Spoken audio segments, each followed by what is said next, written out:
আসসালামু আলাইকুম। আশা করি সবাই ভালো আছেন। আমিও মহান আল্লাহ তাআলার অশেষ রহমতে অনেক ভালো আছি। অনেক দিন পরে আমি আপনাদের মাঝে ভিডিও নিয়ে আসলাম, কারণ আমি নিজের কলোনির জন্য একটু কাজে ব্যস্ত ছিলাম।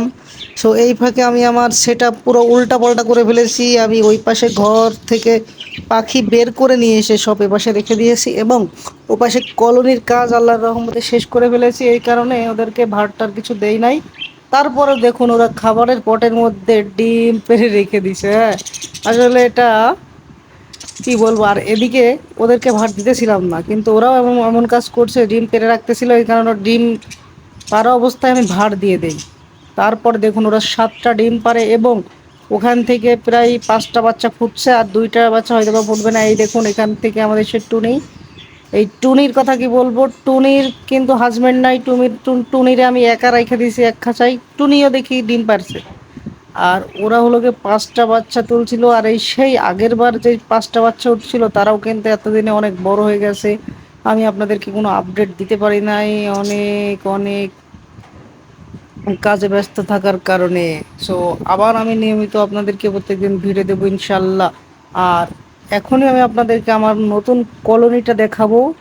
ওইটার জন্য আমি অনেক কাজ করতেছি, অনেক পরিশ্রম করতেছি। এই দেখুন আমার সেই কাঙ্ক্ষিত নতুন কলোনি। চলুন আমরা দেখি কেমন হয়েছে কলোনিটা।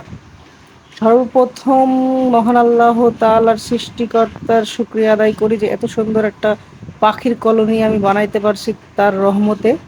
সো দেখুন পাখির এইটা হচ্ছে দরজা, এই পাশে উপরে নেট দিয়েছি, ওই পাশে একটা জানলা রেখেছি। তো দেখুন জানলা দিয়ে একদম পাখিরা সরাসরি সরাসরি প্রকৃতির যে দৃশ্য, যে সুন্দর মনোরম পরিবেশ, সেইগুলো উপভোগ করতে পারবে। সো দেখুন এখানে আমি একটা নেট লাগিয়ে দিব। আর এই দেখুন ওই পাশে একটা সাদা টিন দিয়ে দিয়েছে। সো এখন আমরা যাচ্ছি পাখির ঘরের জন্য কিছু ডাল কাটতে। সো মালটা বাগানে যাব, চলুন। অবশেষে মালটা বাগানে চলে এসেছি, এবং অনেক খোঁজাখুঁজির পরে একটি শুকনা মালটা গাছ পেয়েছি। সো সেটা থেকে আমাদেরকে এখন ডাল সংগ্রহ করতে হবে। ছোট ভাইরা বলতেছে এটা কাটো। তারপরে আমি ভাবলাম ঠিক আছে ওইটাই কাটি।